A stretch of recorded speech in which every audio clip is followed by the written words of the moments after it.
పిల్లలు ఏడ్చినప్పుడు chocolate, ice cream, chips లాంటి packing food items కొనిపిస్తున్నారా? అయితే బీ కేర్ఫుల్. ఎందుకంటే అందులో పిల్లల ప్రాణాలను కాటు వేసే ప్లాస్టిక్ భూతం ఉంది. అది పసిప్రాయంలోనే పిల్లలను చిదిమేస్తుంది.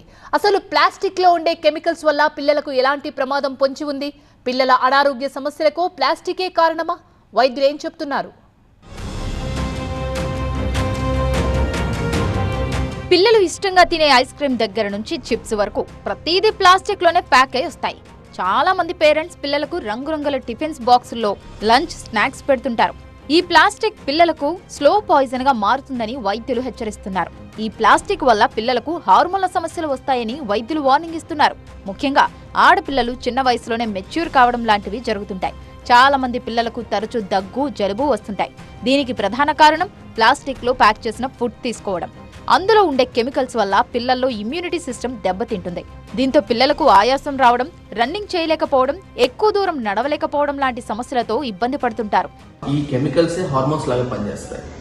సో ఈ కెమికల్స్ హార్మోన్స్ గా పనిచేసినప్పుడు పిల్లల బాడీలో న్యాచురల్ గా తయారయ్యే హార్మోన్స్ ని మ్యానిపులేట్ చేసి కొన్ని ఆరోగ్య సమస్యలు లైక్ ఎర్లీ ప్యూబర్టీ, త్వరగా పిల్లలు పెద్ద మనుషులు అవటం, వారి పెద్దయ్యాక ఫర్టిలిటీ ఇష్యూస్, మెటబాలిక్ డిస్టర్బెన్స్ ఇలాంటి సమస్యలు ఎదురవుతాయి. ఇంతకు ముందు గ్యాస్ ప్రాబ్లం పెద్దవాళ్లలోనే చూసేవాళ్ళం, కానీ ఇప్పుడు చిన్న పిల్లలకు కూడా గ్యాస్ ప్రాబ్లమ్స్ వస్తున్నాయి. చిప్స్, చాక్లెట్స్, బిస్కెట్స్ తో పిల్లల్లో గ్యాస్ ఎక్కువ అవుతుంది.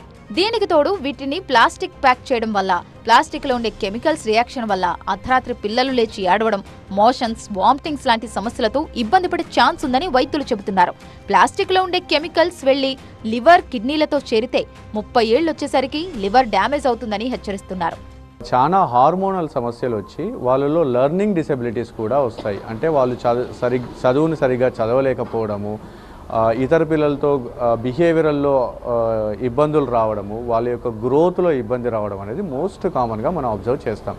ప్లాస్టిక్ లో ఒబిసోజెన్స్ అనే కెమికల్ ఉంటుంది. ఇది పిల్లల్లో కొవ్వును ఎక్కువ తయారు చేస్తాయి. దాంతో డయాబెటిస్ వ్యాధి కూడా వస్తుంది. దీంతో పాటు రకరకాల మానసిక సమస్యలు కూడా వస్తాయి. అలాగే చిన్నపిల్లలకు పాలు, నీరు తాగించడానికి ప్లాస్టిక్ బాటిళ్లను ఉపయోగిస్తారు. ఆ ప్లాస్టిక్ బాటిళ్లను వేడి నీటితో శుభ్రం చేయడం, వేడి పాలతో నింపడం డేంజర్ అంటున్నారు నిపుణులు. ఒబెసిటీ, చిన్నపిల్లల్లో ఒబెసిటీ అనేది చాలా పెరిగిపోతూ ఉంది. ఇప్పుడు ఒబెసిటీ అంటే ఊబకాయం. ఈ ప్లాస్టిక్స్ లో ఒబెసోజెన్స్ అనే కెమికల్స్ ఉంటాయి. ఈ ఒబెసోజెన్స్ అనేవి ఏం చేస్తాయంటే పిల్లల్లో ఫ్యాట్ డిపాజిట్ ని ప్రమోట్ చేస్తాయి. అంటే ఎక్కువ కొవ్వు పదార్థాలు బాడీలో డిపాజిట్ అవ్వడం వల్ల ఒబెసిటీ అనేది వస్తుంది అండ్ ఇన్సులిన్ రెసిస్టెన్స్ వస్తుంది. చాలా చిన్న పిల్లలు డయాబెటీస్ అనేది చూస్తున్నాం ఇప్పుడు. That is because of obesity and insulin resistance. చిన్నపిల్లలు మైక్రో ప్లాస్టిక్లను తీసుకునే ప్రమాదం ఎక్కువగా ఉంటుంది. ఎందుకంటే రోజువారీ ఉపయోగించే వస్తువులను తరచుగా నోటిలో పెట్టుకుంటుంటారు. అందుకే ఇక నుంచి పిల్లలకు ఆడుకోవడానికి ప్లాస్టిక్ బొమ్మలు ఇవ్వకపోవడమే మంచిదని వైద్యులు చెబుతున్నారు. సో మీ పిల్లలను కంట్రోల్ చేయండి.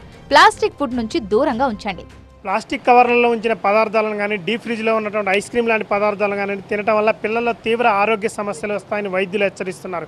ముఖ్యంగా ఈ పదార్థాలను తినడం వల్ల పిల్లల్లో ఎదుగుదల లోపించడం, ముఖ్యంగా ఆడవాళ్ళలో తీవ్ర సమస్యలు వస్తాయంటున్నారు. ఇటు చిన్నపిల్లల్లో మాత్రం ఈ పదార్థాలను తినడం వల్ల భవిష్యత్తులో ఒక 30 సంవత్సరాలు వచ్చిన తర్వాత ముఖ్యంగా లివర్ ప్రాబ్లం ఎక్కువగా వస్తుంది. దాంతోపాటు ఒబిసిటీ ప్రాబ్లం కూడా ఎక్కువగా ఉంటుంది. అంటే ఎక్కువగా పిల్లల్లో ఊబకాయ సమస్య ఉంటుందంటారు. ఈ ప్లాస్టిక్ కవర్లో ఉంచినటువంటి పదార్థాలు కానీ ఇటు ఐస్ క్రీమ్లో తినడం వల్ల ఆ ప్లాస్టిక్ కారకాలు ఇటు వాటిలో కలిసి తర్వాత భవిష్యత్తులో పిల్లలపై తీవ్ర ప్రభావం చూపించే అవకాశాలు ఉన్నాయని వైద్యులు అంటున్నారు. ముఖ్యంగా ఇలాంటి ప్లాస్టిక్ కవర్లో ఉంచిన పదార్థాలను కానీ ఇటు ఐస్ క్రీమ్లు కానీ డీప్ ఫ్రిడ్జ్లో ఉంచినటువంటి పదార్థాలను కానీ పిల్లలు తినకపోవడమే ఉత్తమని వైద్యులు అంటున్నారు.